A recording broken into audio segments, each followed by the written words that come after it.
Hello and welcome to Following on Ashes Inquest on talkSPORT 2 and via the talkSPORT Cricket YouTube channel. I'm Jon Norman. Alongside me for the next hour is Steve Harmison. I'm going to start with one of the many chat or comments that have appeared on the talkSPORT Cricket YouTube channel chat facility. Silent Risto says, I'd like to never hear how England have more talent than Australia again. Consistency is talent, as is determination, game sense, mindset, etc. Having shots or bowling fast only gets you so far. And that's the end of the show. Harmy, that was a slog today, wasn't it? An absolute slog. Oh. And Jeetan Patel came out. I mean, they're running out of coaches, aren't they? I mean, we've had them all over the course of the last 3 days. I mean, this test may go to day 5. Someone from within the team is going to have to speak at some point, but I mean, it's over. There's no doubt about it. England aren't chasing down 500, although it still looks like a pretty good pitch to bat on. But today, watching England, I just thought, how bad must Shoaib Bashir be? 10 overs between Archer and Stokes. Was it worth batting yesterday if you can't bowl? That's not a criticism, by the way. That's just where we are. But where are the other players that are going to stand up and battle with Stokes? Where have they gone? I thought that there was some admirable performances today from a couple of individuals, but the gulf between the two sides today looked as big as it has done at any stage in this competition or series. And that's even putting aside the fact that actually England bossed the first session of the day, but they needed more than that, didn't they? They needed to boss all three. And in the end, it was Travis Head, Alex Carey and Australia who have put themselves into a dominant position. And at some point tomorrow or on day 5, they're going to win the Ashes. Yeah, they are. 350 in front. They've got enough now, I think, where England's body language is set, John. It's a tough one. You talk about the comments from the YouTube there, spot on, 100% right. Australia have just done the basics and the simple things well. And when you talk about professional sport and elite sport, when you talk about what's the difference between the good and the great, and what's the difference between a good player and a great player, where a great player does simple things for a long period of time on instinct. No problem, bang, that's the instinct to do. And more often than not, if you keep it as simple as possible, in Australia, all they've done to England is done the simple things. They've overcome pressure when they first went in, put the ball in the right area from both ends and created pressure. They've worked as a unit, worked as a team. It's not been rocket science from Australia. It really hasn't. They've earned the right to score runs. They've earned the right to grind the opposition down. And that, for me, is why Australia, they're in the position they're in. I'm just telling Scott, our producer there, I think I've been to the dentist 3 times in my adult life, and I've got so much pain going on here and I had to go to the dentist for the first time in a long time yesterday. And for me to get something then done with the dentist, I need to be sedated. And he asked me if I wanted to do it there and then. And I said, no, I've got to stay up through the night and I've got to do a show. And I'm like, I'm so regretting that decision now, to be honest. But look, it has been a tough day. You talked about Archer and Stokes. They give us a fighting chance. And let's be fair, when Green got out at 234 with 6 wickets in hand, you're thinking a bang, bang, all of a sudden England can potentially chase 320 and the momentum shifts and everything goes with them. But then you looked around the room and you're going, who's going to go, like you say, with Stokes to that point in your body and in your game when it's at rock bottom to get themselves in a position to even chase 320, never mind 356 where they are now and potentially 450, 500.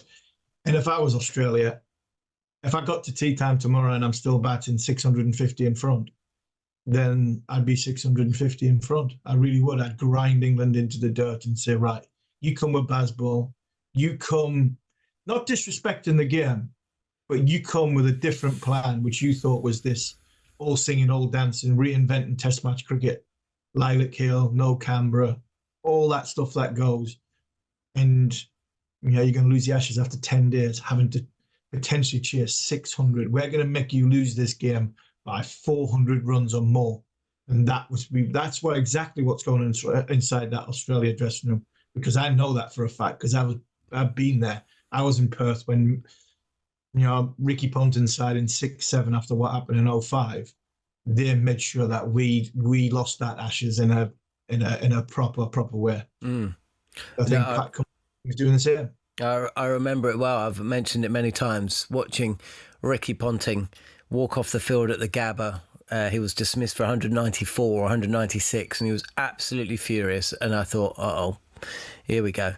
You know what? When you and we lost at Adelaide, it was written in the stars that England would lose that series 5-0 in 06-07. In 2013-14, when Jonathan Trott came home, Graham Swan retired, there was clear divisions in the camp. It became, and Mitchell Johnson and Ryan Harris. It's not all about England. It's about the brilliance of the opposition. It became clear it was going to be 5-0.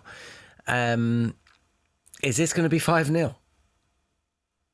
Well, Stokes is not bowling now, and we don't know yet because, like you say, I mean, the physio's coming out tomorrow. I mean, Danny Rubin might do the media himself. I mean, that is a joke in itself. But I'm not going to have a go. I mean, that's one thing on a hell of a long list that we should be calling them out. I mean, if you've got a media obligation, you have to have a media obligation, and that's a team. So, look, Gene Patel said we don't know what's wrong with Stokes because obviously he's been on the field for the majority of the day. You talk about divisions, and we've seen, and there'll be people pick up on Stokes and Archer when Stokes was having a go at him, bowling at Mitch Stark. And Ben was 100% right.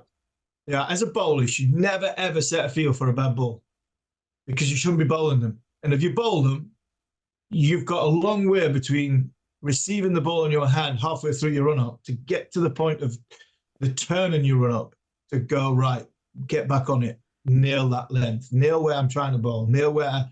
And England have been miles away in a lot of that. And Ben basically told them firmly that I'm not setting fields for bad bowling. Bowl at stumps. He's a number 9, number 10, even though he's got a few runs. And people might be picking up on a division and saying, Stokes is speaking like that to Archer. You've seen the character of the two of them fighting towards, with the bat in hand. Last night in that first session this morning shows that, they're a team still, they might be struggling performance-wise, but I don't think there's much division in this group. So I'm encouraged by that. I just think they're getting beat by a much better side. I really do. A ball in hand. We all knew a ball in hand. They were 10 times better than what England was. And I think with bat in hand, they're getting the right person at the right time to stand up. And when he gets in, he's cashing in, and he's making it really difficult for the opposition. Whether it be like we're seeing Head in Perth, we've seen Carey in Brisbane, we've seen even Stark in Brisbane, Nisa with a ball standing up. Australia getting somebody to stand up, understanding the game is in their hands, and following through with the responsibility of making sure I'm going to win the game for my team. England haven't really had their moments because I don't think they've earned the right to be consistent enough to get their moments in their favour. Kieran Longhurst says, how do England go about the chase? Do they try and go aggressive or do they try and block it out? We'll talk about that in a second. I agree with Archer. I thought that the body language between Archer and Stokes has actually been very positive, and Archer has answered any critics, and the critics were I found it... I defended Archer, didn't I? We actually had a bit of a disagreement after the Gabba. But, 50 and a fifer. But he only bowled 10 overs today. Right? 10 overs. He looked. No. It's not a criticism. I understand. Yeah, he is cooked. Yeah. He's just bowled and batted, right? So it is what it is. But you talk about not setting a field for bad balls. Well, let me introduce you to Ben Duckett. because he was fielding for bad balls all day when Will Jacks was bowling. And again, no criticism of Will Jacks, because I like Will Jacks. He's a good player, but I didn't think he should have played at the Gabba. You know, it was a defensive-minded selection, and maybe he's going to score 150 and win the game for England in the second innings. But at the end of the day, if Shoaib Bashir isn't good enough to play ahead of Will Jacks, then a big question has got to be asked about the selection of this side, because you cannot tell me that Jack Leach would not have been a better option, and you cannot tell me that Liam Dawson wouldn't have been a better option. Nailed it. Right? Nailed it.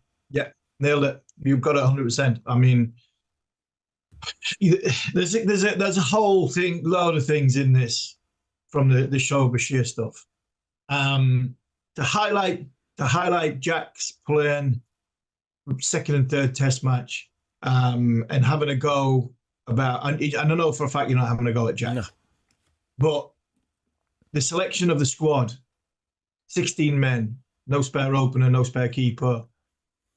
When you're picking 16, you're only picking 16 men, and one of them bodies is Ben Stokes, the other one's Mark Wood. It stinks of we don't really want to let anybody else in. Yeah. Top seven has been by hook or by crook, these are my men. The whole Brendan McCullum Bazball era has been a close shop. We're not going to let anybody in. You know, we're not going to pick anybody from county cricket. We're picking people from the past where, and the one person that did pick from county cricket, and this is where I probably will be critical of Stokes, he had that massive rant at him in the middle of Old Trafford because he wasn't doing what he wanted him to do. So it just seems as though this last 2.5 years is, we are going to back you. We're not going to let anybody in. I don't want this boys' club being interrupted. And it's come back to haunt him in such a way, like you say. I wouldn't have picked Jack Leach. I mean, I like Jack. He's a good bowler. He's a good kid. But I think he had run his race.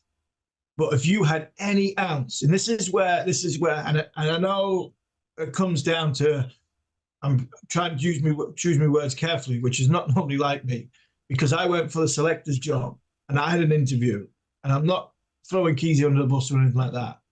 But when it was said that the captain and the coach, we don't want anybody sort of coming in and challenging the captain and the coach, it's probably why Alex Stewart, the great man Alex Stewart, pulled out the day before the interview. I didn't get to find this out until going through the interview process, which I enjoyed, by the way.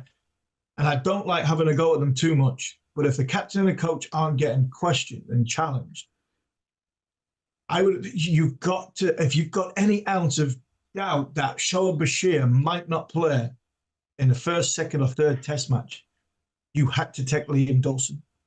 You had to. I'm not saying he's going to make a massive difference, but you had to take somebody who was spin hardened, who had a game plan on a surface which doesn't spin and does spin. I'm just listening to Graham Swan. Graham Swan, I mean, Swanee's a clown sometimes. And I mean, he's a hard listener in the middle of the night, but he actually keeps you awake, because sometimes you agree with him, sometimes you disagree with him, and sometimes the tone of his voice just keeps you awake. But they're talking about county cricket. Jayden Patel mentioned the county cricket, and Swanee gave a great lesson on how you learn to bowl in county cricket. Forget not getting picked when it's cold. Forget having a mentality of, first 6 games of the season, it doesn't spin, it's on green wickets, it's freezing cold, whatever. Graham Swan's just said there, this is how you learn to bowl like Nathan Lyon did in the first innings, in the first half of the season, where you have to hold an end and contain on a flat pitch, give your bowlers a rest in warm conditions, and then transfer that to the back end of the season when it spins in September to get the bulk of your wickets, do the bulk of your bowling, and really win a match for your team. Now, Liam Dawson's learned how to do that over the last sort of 14 or 15 years. So if you had any inkling that Bashir wasn't going to play, you had to take Dawson. And this is where I feel for Will Jacks. I look at Shoaib Bashir. People are talking about Shoaib Bashir, like Michael Vaughan saying he should have played, and Shoaib Bashir should have been, he was a frontline spinner. Shoaib Bashir has been backed for 20 games. Shoaib Bashir in Australia has bowled 49 overs. He's bowled 49 overs in Australia against Australia's second best. and England's second best. He's got 2 for 266. We're not talking about a great hope of English cricket coming in. He's 20 Test matches into his career, where I think he's been lucky to play 15 of them.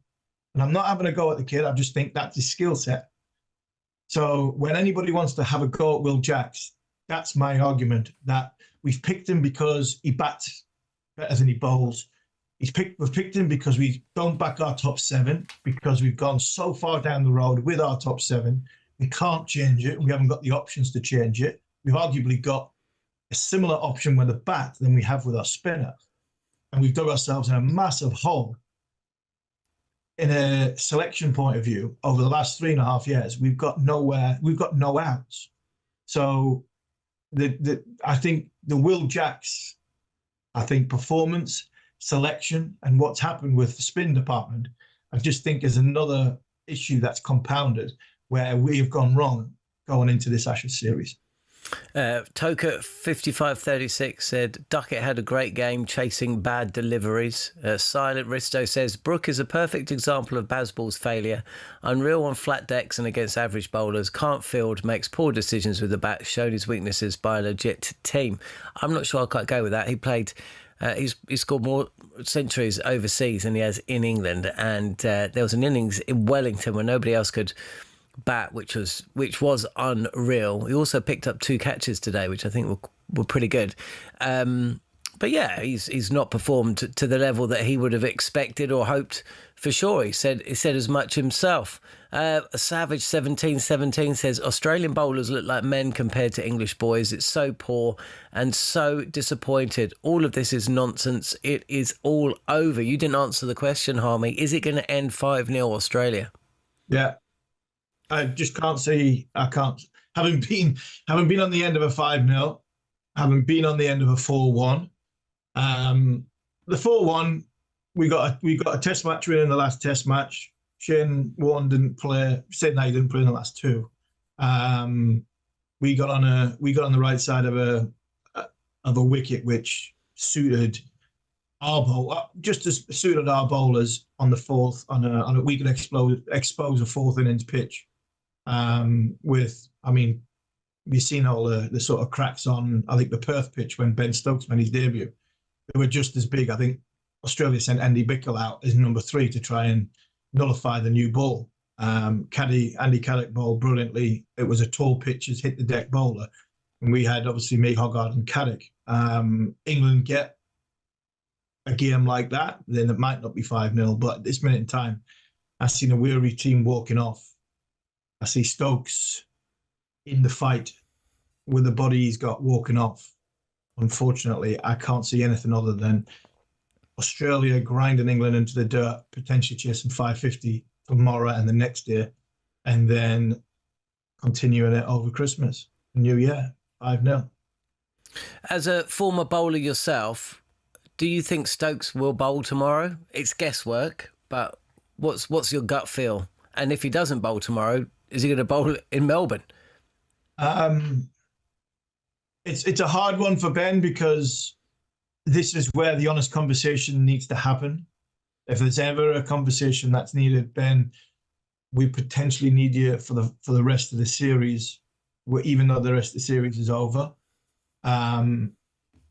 You might have to sit Ben down and say, look, I don't think it'd be a good idea for you to bowl tomorrow. It's not a defeatist thing.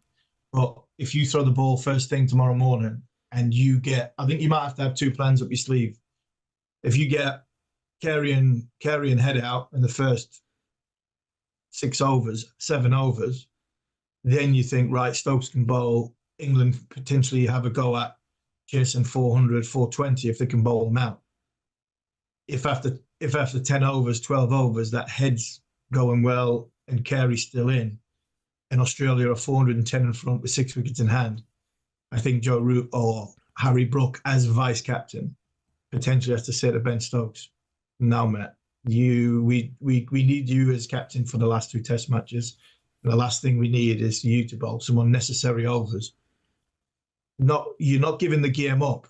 You're just being smart with a body that you potentially think could go wrong over the course of half an hour period when the game's more or less already done. So if Stokes needs to bowl, why does he need to bowl? For me, it would be only reason is to keep them in, potentially having an outside sniff of winning the game.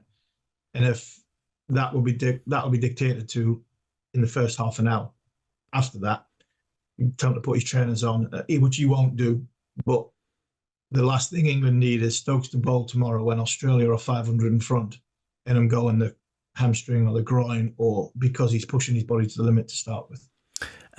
Today marked the halfway point of the Ashes, day 3 of the 3rd Test, and Rogue A1 1679 writes this: genuine question, and Harmy, you can go long on this, okay? So I'm asking you this is not a debate.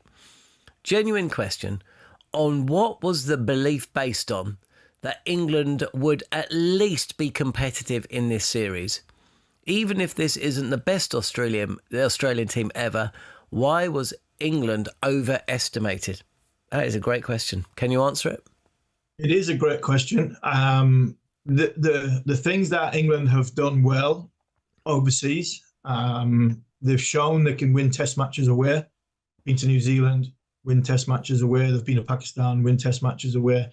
They won the first test match in India. And I think the way the series was set up, where there was a little bit of spiciness in Perth and a 50-50 wicket in Perth, not a 50-50 wicket in Brisbane, and then a flat wicket in Adelaide, would suggest that, like bygone days where you've gone to the Gabba, they've won every time in 36 years, and you go 1-0 down, and all of a sudden the whole Australia's on your case. It's always a difficult place to come back from. So I think because India won in Perth last year, England felt as though we've got a chance, a 50-50 chance in that first test match.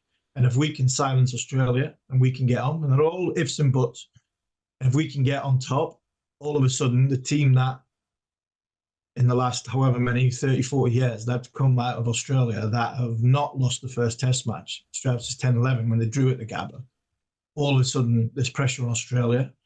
I think I would have believed that England thought Australia's batting unit up until about 4 weeks before the Ashes started, when Marnus was struggling and Marnus was out of the team. And remember, Marnus wasn't even in the test team, that the vulnerabilities around the top order, like England's 1, 2, 3, there was a chance that you could get Smith in early, brand new ball, and put pressure on him there. There was a lot of question marks over Cummins and Hazelwood, which they didn't play in the first 2 test matches. So all these things were going in England's favour. We were built, apparently, that England's probably best batters were suited for Australian conditions, the harder, bouncier surfaces where Duckett plays well square of the wicket. Crawley plays the ball on top of its bounce. Root, yes, not got 100 in Australia, but in probably the form of his life in the last 3 or 4 years, that nobody scored more runs in world cricket than what Joe Root has in test matches. So with Archer, Wood potentially back fit, England were going to Australia, I think, with a genuine chance of competing in the series. And I think that was what was encouraging. I think all of us were in the back of our minds knowing that England's vulnerabilities of their top order, like Australia's, would come up against the relentless bowling attack of Stark, Hazelwood, Cummins, Boland, Lyon. And that, for me, was going to be the challenge. It was always going to be, and I said 3-2 at the start. I could have gone either way, but I also said I can see Australia winning 4-1. For the simple fact that is, if this bowling unit performs, gets on top, and that's it. They're too good for England's top order and England's 1-7. But when you get to that first test match in Perth and you've got Brendan Doggett playing, no disrespect to him, second test match Michael Neser playing, you've got to fancy your chances that this is the best chance in a long time that England can win an Ashes series. But unfortunately, like always it happens in Australia, once they get on top of you, you really struggle to get up off the canvas. And I think that's what I had in my mind, the hope that England would be given themselves the best chance possible to compete in Australia. And I think a lot of people who have been to Australia, that have been beaten in Australia, would say that, the challenges that England would face, especially going our bowlers against their batters, would give us a chance to win a test match, win 2 test matches, and potentially put pressure on Australia to turn on themselves to give us a chance of winning the Ashes. But unfortunately, it just hasn't happened. Larry Jerry 985 says, Stokes' whole plan was these Ashes. Anyone could have told him Pope is not a number 3, Bashir is not good enough, Crawley is average, and Aussie conditions have changed. We've had a lot of feedback, a lot of questions, a lot of comments in the YouTube facility on the talkSPORT Cricket YouTube channel. You do need to subscribe to the channel before you post a question or make a comment, so do that. You're joining us here on talkSPORT 2, the talkSPORT Cricket YouTube channel, on following on Ashes Inquest. I'm Jon Norman, alongside Steve Harmison. Let's bring in Cameron Ponsonby, who is covering the Ashes for various media organisations, including talkSPORT, The Athletic, Daily Telegraph, and Cricket et al. Cameron, today was bleak, right? Today was a bleak day. It was ugly cricket. And I suppose this may well be the day that any fanciful notion that England might claw their way back into the series or even make it competitive was put to bed once and for all. Yeah, this was the day where Australia just kind of pushed on the bruise rather than making like the impact where it kind of hurt initially. Australia loves scoring third innings runs. So to arrive here, I knew that one of them was going to score a century, and I knew it was going to take Australia out of sight from England. We had moments of hope. We had Jofra Archer and Ben Stokes batting well in the morning, but then the efforts of Ben Stokes kind of hurt England in the afternoon because he wasn't then able to bowl because he was so knackered. And you had that moment where Australia about 140 for 4, 2 quick wickets, delusion returned. You thought maybe this would be the great comeback that sparks the kind of Istanbul-style 3-2 victory, and it didn't happen. Travis Head in front of his home crowd. It was an amazing moment when he did get to his 100, but him and Alex Carey, 2 South Australian boys, well, just making England hurt, and that's how I think all the England fans here feel today. They're a bit pissed, to be honest. Cam, you've just said there the pushing the bruise. I like that. The one person who was really bruised is Ben Stokes at the end. You've been in the press conference. Has anything come that we've got to worry about, not only for this game, because I think this game's gone, but we've got 2 big games coming up, Boxing Day and the New Year's Test? So the thing that makes me the most nervous about Ben Stokes' fitness is that they've said he's fine, because that normally means he needs surgery in about 2 or 3 weeks, because we've heard that before where kind of England go, no, it's nothing to worry about. Our man, our leaders, are they okay? Don't worry about him. Like Jason Patel said, as far as we're aware, he's fine, which I always find an interesting thing for someone inside the camp to say, because it means he wasn't quite across the details. And his kind of summation was, Ben Stokes doesn't do anything at 80%. He was so knackered, he just wasn't able to bowl to his full potential, and so he didn't bowl at all. But it's not Will Jacks's fault at all. He's been asked to do this role, which he isn't qualified for. England were so desperate for another frontline bowler here. He's bowled 20 odd overs, going at 5.5 an over. Joe Root wasn't really able to stem the flow either. And when you just compare that head to head, I think if you want to understand why there's such a gulf in between these two sides, just look at the spinners in each camp. You've got Nathan Lyon, Australia's second leading wicket taker ever, versus Will Jacks being asked to do the job of an all-time great with the back catalogue of I think 50 first-class wickets at an average of 50. It's been tough. It's been tough viewing for England fans. Cameron, you're out there, right? So one of the points picked up by Graham Swan on TNT's coverage was the lack of chat behind the stumps from Jamie Smith. He said, essentially, Jamie Smith didn't speak all day. It was a criticism.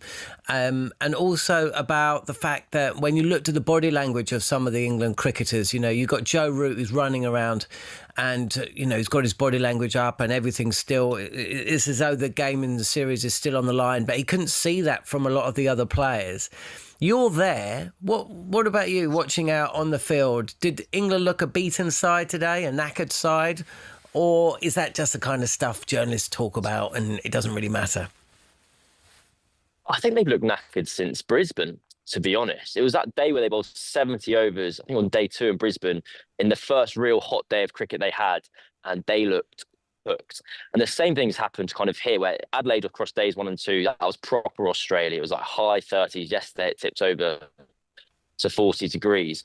And Ben Stokes said before this test match, he wanted to see the dog in England. He wanted to see that fight. And it hasn't really appeared. I guess it's easier to say it's appearing when in the first innings, Australia chipping the ball to mid-wicket or chipping it to cover, and they're all getting out, and you're saying, yes, now England are fighting.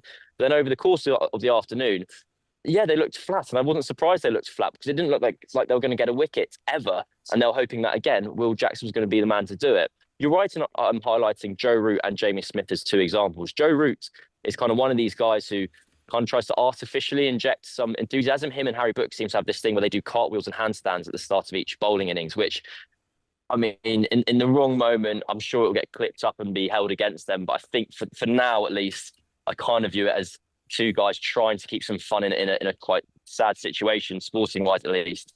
And then Jamie Smith, I mean, it's such a disappointing tour for him so far, because he's been, I don't even think it's unfair to say he was kind of held up wrongly before as this kind of great hope of English cricket. He was averaging 60 after 10 tests. He scored the most amazing 180 against India at Edgbaston earlier this year. And for all the evidence everyone had, this was his kind of stage. He was this like freewheeling number 7 who was going to take the attack to Australia and be this point of difference. Australians didn't really know about Jamie Smith. Arguably, England fans didn't really know about Alex Carey. We found out about Alex Carey that he's an incredibly good keeper batter. And the Australian fans are kind of wondering what the fuss we were making was about this Jamie Smith lad, who's just seemed a bit timid. There was a review today where there was a caught behind. And Australia yesterday almost made a decision that this Snicko technology is broken. Let's just appeal for everything, make a fuss, and they're going to have to check it, and we might win one. We might win ourselves a wicket just through kick, basically. And I can't quite remember the batter, but there was a caught behind decision where Jamie Smith was part of the review process, and Ben Stokes was clamoring to his team, being like, someone give me the information. I'm over at mid-off. I can't hear it. You guys have the best view. And they reluctantly reviewed it at the last second, and Jamie Smith kind of did so with a grimace.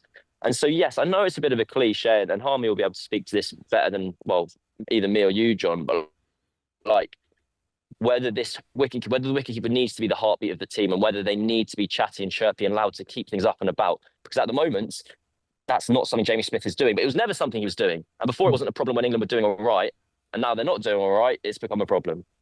Yeah, I think we're nitpicking if we're... And I know what Swanee was saying, and Matt Pryor made the point in Brisbane, and they were both right. I think you do need your fielders with energy. You do need, your wicketkeeper to be vocal. But if I wasn't a bowler who sledged. I wasn't somebody who had a go at batters verbally. It wasn't in my nature. And if it's not in Jamie Smith's nature, I mean, it's not in his nature. That's not who he is. He's not a Matt Pryor type. So I think that's the least of our worries. And I think as well, Cam, when you look at it, when your bowlers can't hit 2 balls in the same area consistently time after time, it's very, very difficult to sort of keep going to the, come on, lads, we're going well, we're creating pressure, we're building this and building that, all the buzzwords that are there.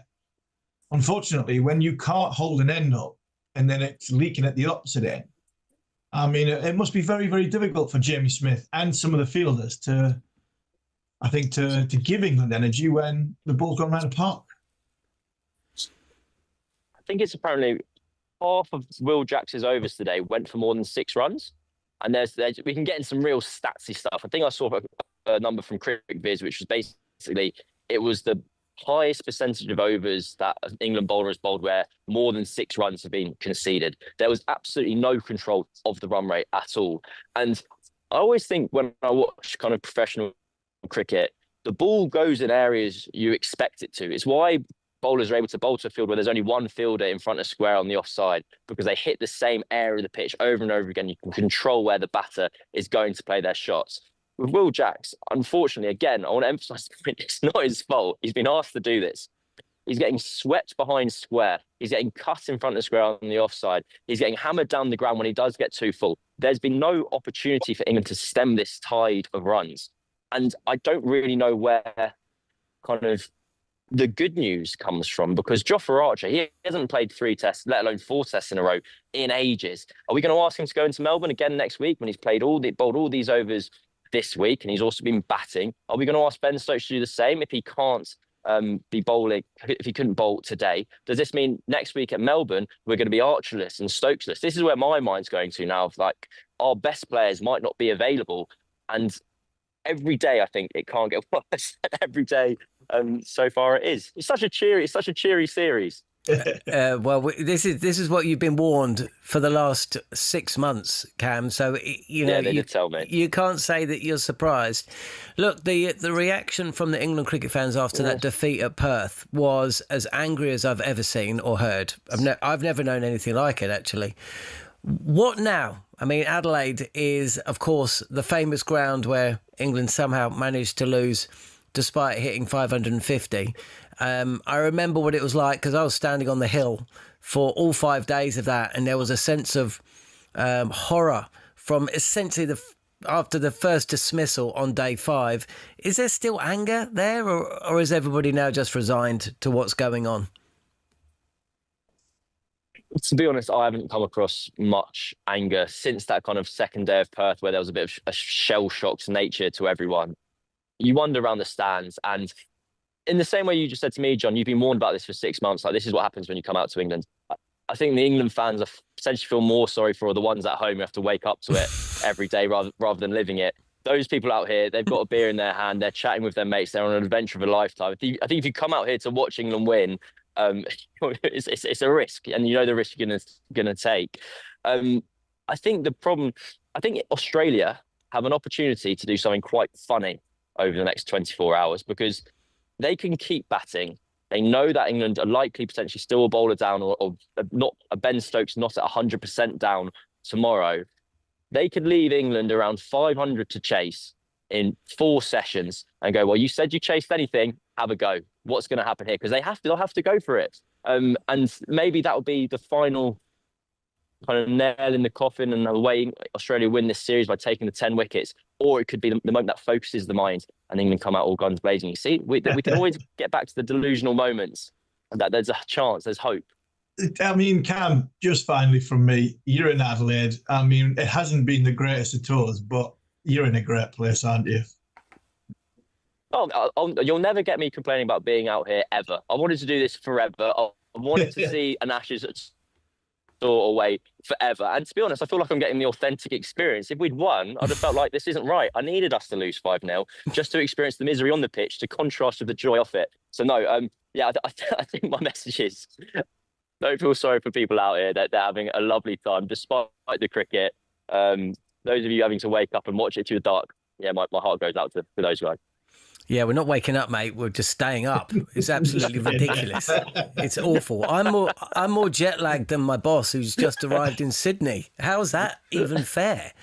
Anyway, Cam, thanks for your input as ever. No doubt we'll chat to you again throughout the Melbourne Test, or indeed at Sydney. Andrew McKenna of this parish has messaged and said if Stokes can't bowl, then he should bat at 3. And that would actually free things up. It means that you don't throw Bethel in when hasn't played any cricket and is probably not ready. And it means that you can just bring in a bowler. It's actually not a bad shout from Macca. Yeah, it is. I mean, but we need our captain to be bat and ball, because we need our captain in the fight. That's the thing. You know, I'm looking down the list of the England team and seeing where the fight's coming from. We've got some naturally timid players who, I'm talking about body language and persona. If we want Ben Stokes in the fight, we need him bowling. I mean, we're asking a lot of him at this moment in time, batting at number 6, captaining a team and trying to bowl 15 to 20 overs in the first innings, let alone do something in the second innings. If he isn't fit to bowl, it is a logical option. But if he's fit to bowl, which I think we need him to be fit to bowl, bear in mind he got 5 for in the first game, and we've got 2 or 3 seamers who can't pull a ball and 2 balls in the same area consistently. To go to 3 and bowl, I think that's a non-starter. So no, he's saying if he can't bowl. Yeah. I'm just saying the options because there will be. I can guarantee, John. I can guarantee the minute this Test match is finished, Michael Vaughan, Nasser would say. I don't think Nasser would say it, and I don't think others would say it. But Michael will definitely say it. Ben Stokes should bat 3, and be 1 or 2 others that'll be saying we need Ben Stokes to bat 3. We need Ben Stokes to bat 3. He only bats 3 for me if Macca's right, and Macca's right that he can't bowl. But if he can't bowl, we're even more in a world of pain, because you then haven't got a frontline spin bowler. You then have to go to Shoaib Bashir, because the clamour for what's been happening this week and last week, Shoaib Bashir will play in Melbourne. I mean, that's a baptism in itself. You are 20 odd years old, question marks on your playing. You've been left out for a part-time spin bowler, and then go and lose a toss on a potential flat wicket in front of 100,000 people in the MCG. Good luck, Shoaib Bashir, with that. Oh, and by the way, Ben Stokes is not bowling either, so you've only got 3 seamers to go with. I mean, that would be catastrophic for England if that happened.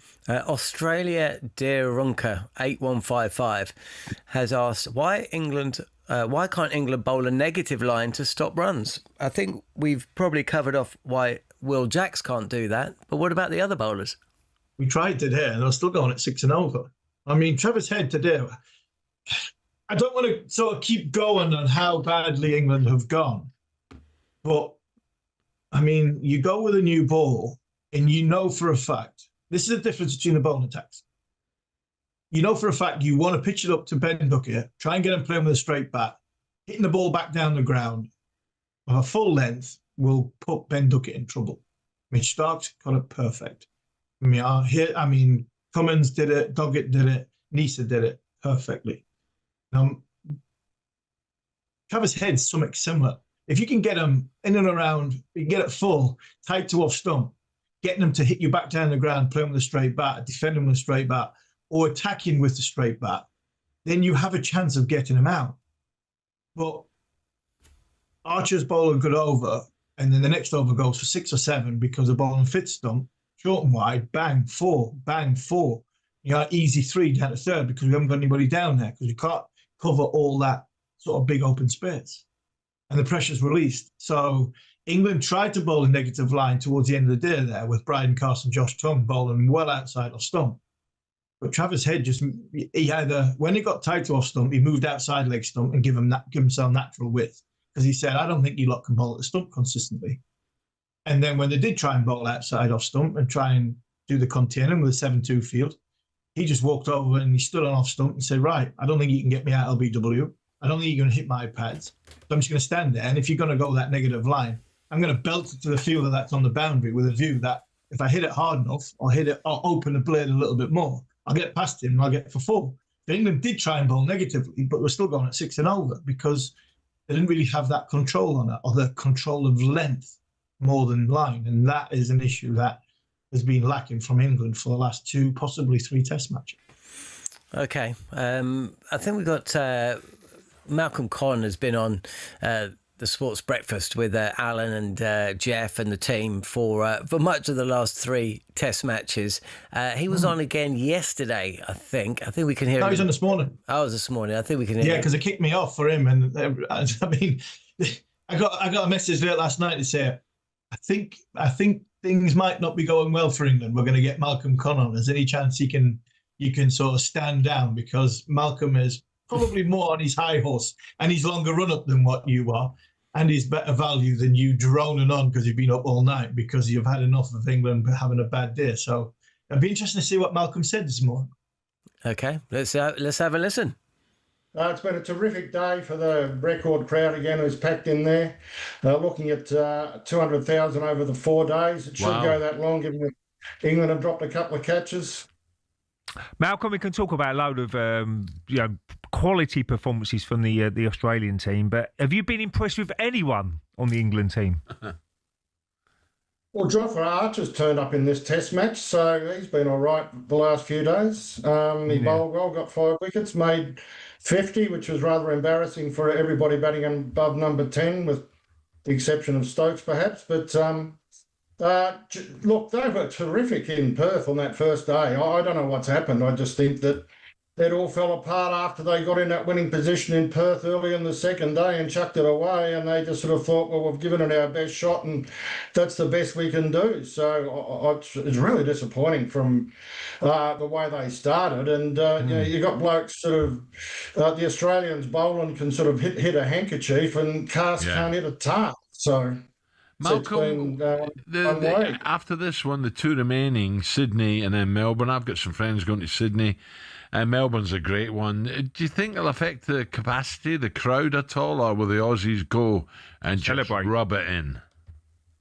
Oh, mate, they're playing the Poms, and the Poms are getting beaten, so I reckon that tickets will be at a premium. I just think all this nonsense about being competitive, you don't go and watch the Poms when you want to be competitive. You go and watch them to watch the Australians play well and flog them. And so it's been a very entertaining summer so far. Yeah. And from Australia, who have we missed out? Nathan Lyon. Who have you really enjoyed watching?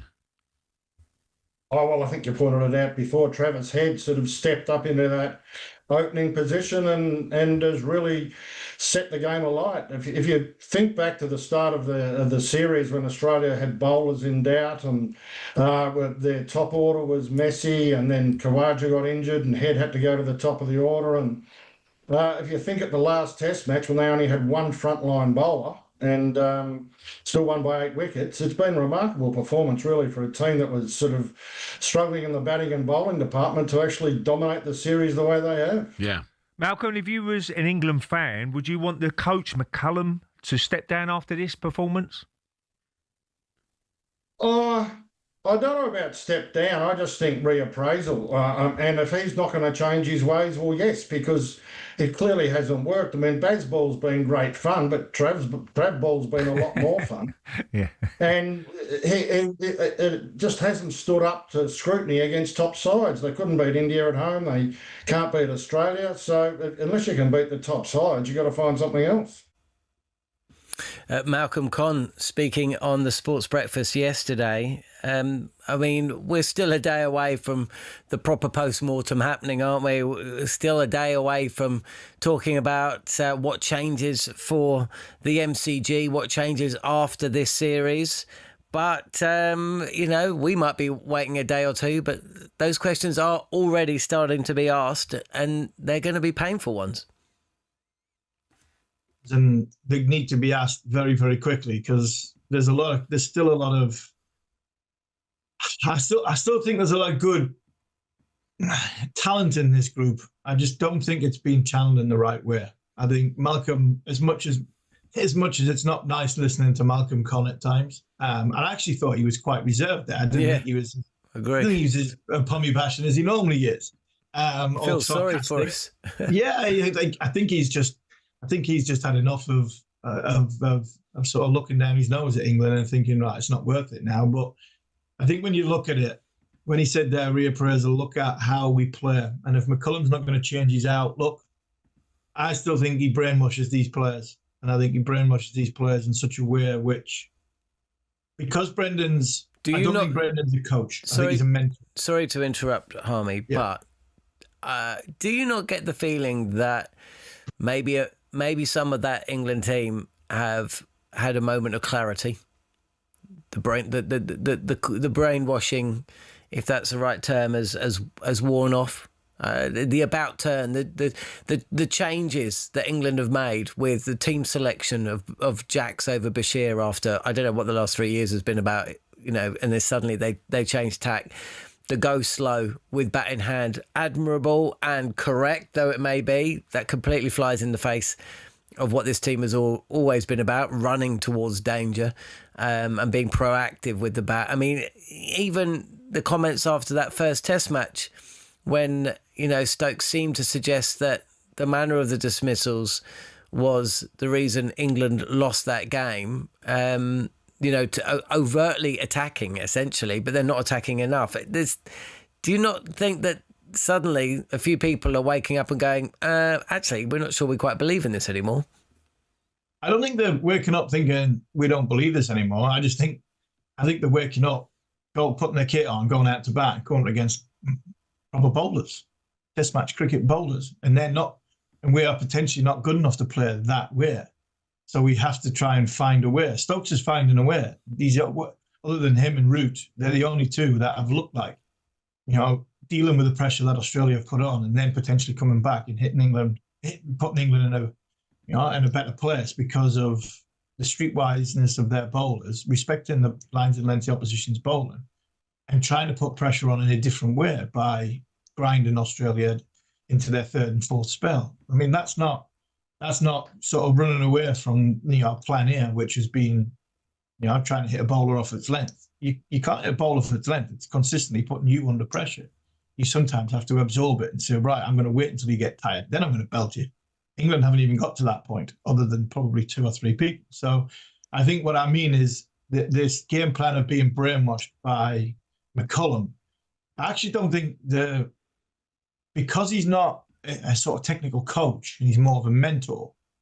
I mean, when England are when some of these players are in trouble, technically, I just don't see how he helps out. I really don't. And like I said before, when England have been successful, have been under deep thinkers. McCullum's not a deep thinker. He's a maverick, and we are run by maverick. He's a maverick. Stokes is a maverick. Brooks a maverick.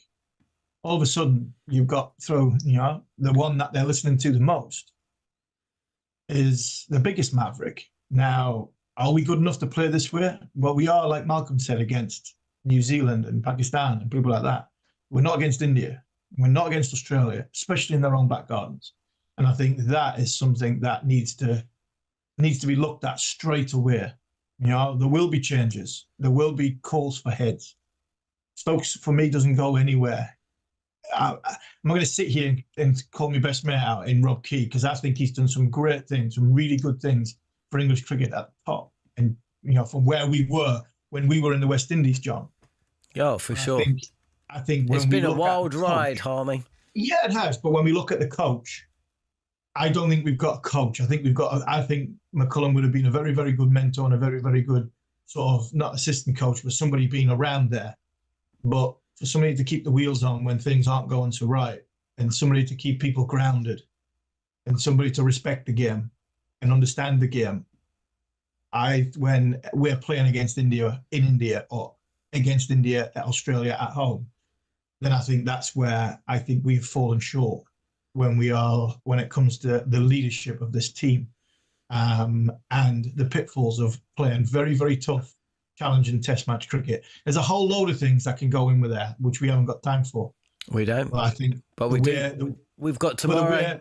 We might have tomorrow and the next day. But when we look back at this, I think everything from how we prepared to what the squad looked like, to the numbers we took over, the players we had with the Lions, the potential pitfalls and changes that we needed if such and such went down and got injured or lost form. I think that is as big a problem as what's been on the field. Harmy, we're going to have plenty of time to talk about that tomorrow after day 4 and probably on day 5 as well. England are staring at defeat. There's no two ways about it. And at some point tomorrow or on day 5, they are going to lose the Ashes. And we're going to be here on the talkSPORT Cricket YouTube channel and talkSPORT 2 to reflect on that. Also available via the following on podcast feed. So subscribe to that and the YouTube channel. And we will be back tomorrow. Thanks for joining us on Following On Ashes Inquest.